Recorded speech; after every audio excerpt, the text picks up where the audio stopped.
Good morning, students. Today we begin the next topic from next chapter titled Fundamentals of Language. I'll be dealing with text-based approaches, text-oriented approaches. It is usually asked as an essay question, and there will be short notes like what is philology, semiotics, etc. So let us start. We are starting from Kamala K's text, page number 67, text-based approaches. Talking about text-based approaches, we need to start from the beginning, the history of language or the origin of language. You know that language is something which distinguishes us from other animals. All these primitive men started using using sounds in a particular combination to convey messages to their companions. And communication completed its loop with all those unique sounds. And these unique sounds got associated with concrete messages. Sounds were transformed into messages, and this led to the invention of language. The basic purpose of communication was not the only function that language fulfilled. All these languages had different functions. And later, men realized that language can be used to record history, and also it can provide entertainment, it can provide pleasure. So, these were the facts man realized in their later period. Even language functioned as an art form, and these developments, as you know, gave rise to what is known as literature, the development of language to literature. And it was ages later that we invented the written language. Today we have several languages which do not have a written form. But before the emergence of written literature, we had oral literature. Oral literature includes all those ballads, songs, stories, and even epics in its primary form had been part of oral literature. And what is the major characteristic of oral literature? In oral literature, authorship is not at all important. The presence of author is completely unimportant.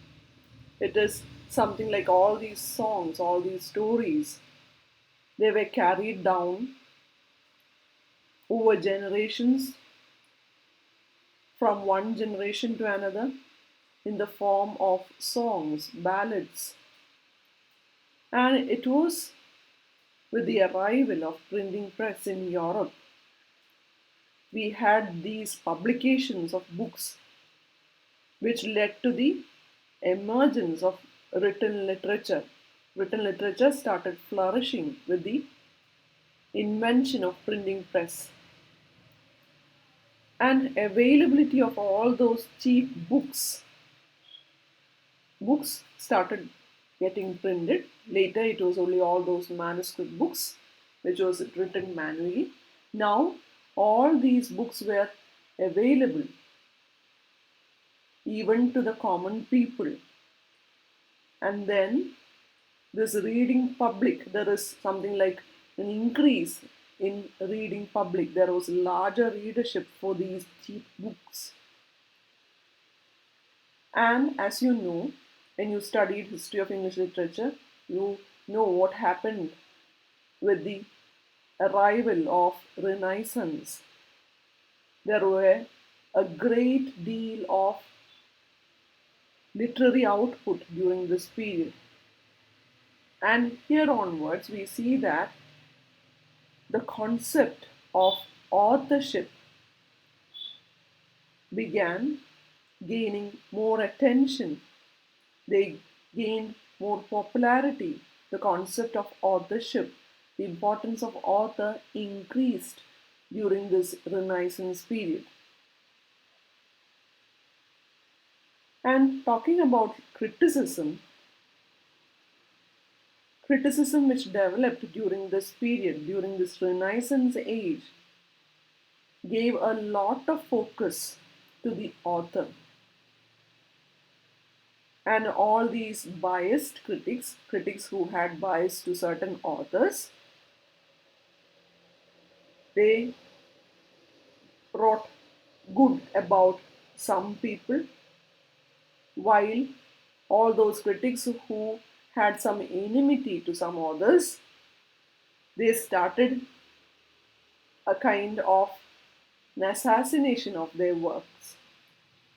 For instance, John Keats, his poems were deemed completely unworthy, useless by certain critics. And that shows critics were highly subjective, and their approach were most of the time it was something like biographical approach. They judged the work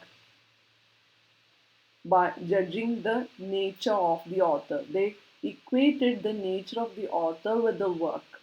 So it was completely subjective kind of analysis.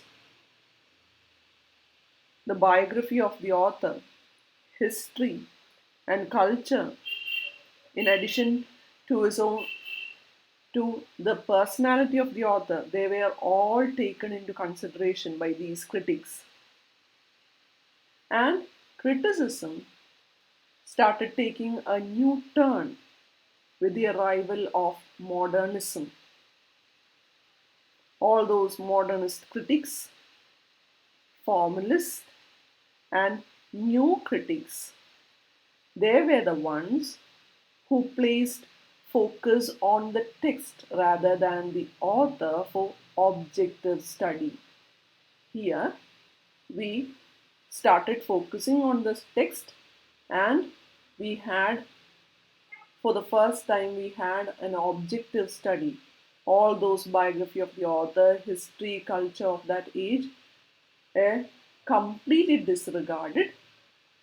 The only focus was the text. So it was something like a scientific in approach, objective. It is equated to scientific. A scientific approach can be seen in the study of this text. And all these formalist critics went a step further by regarding this form to be the primary focus in all literary interpretations.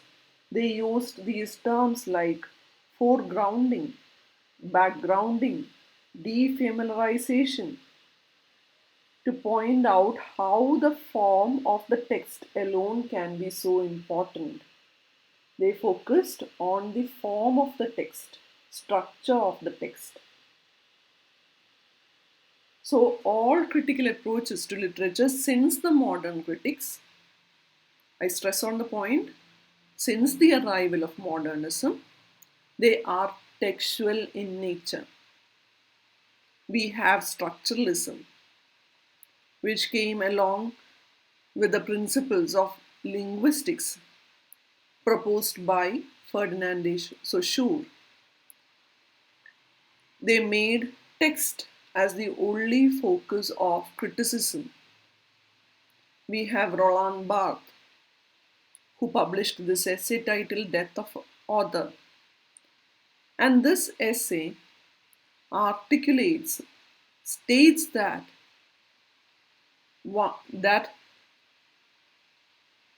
one no longer should regard the author as the source or creator of a text.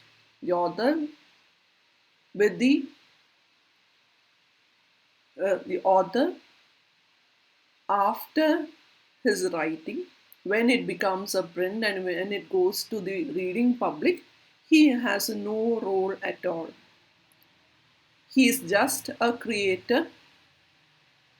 According to the earlier critics, he was the creator of the text, but now he was only an instrument.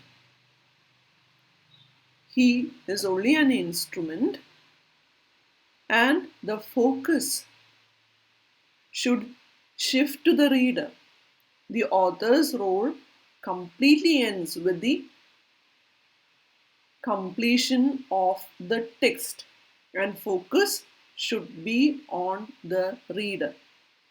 And when post-structuralism came, they also focused on the text, but they added another point. They argued that the text cannot be seen in isolation of the context.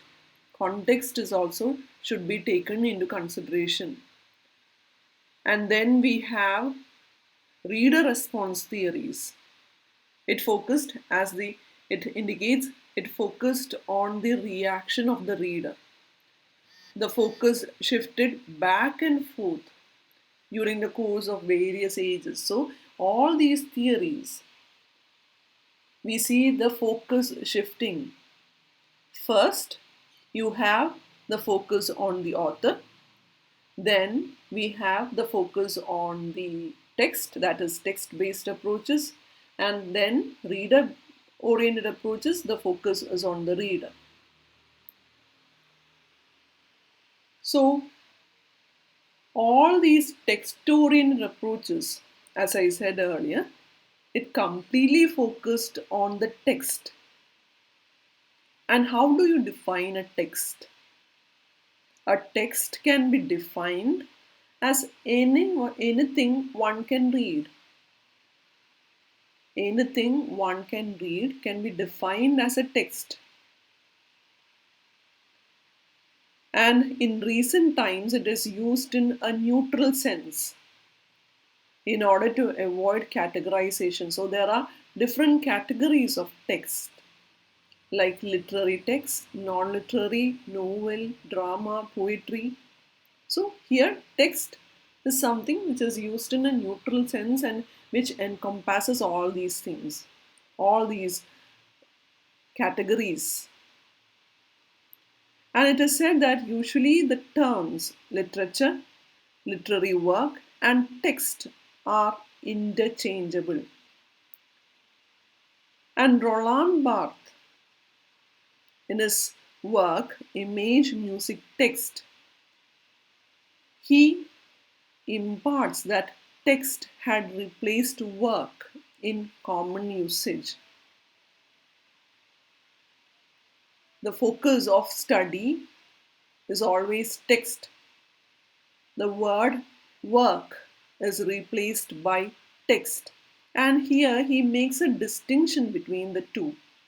He says that the work is something which can be held in the hand and the text is held in language.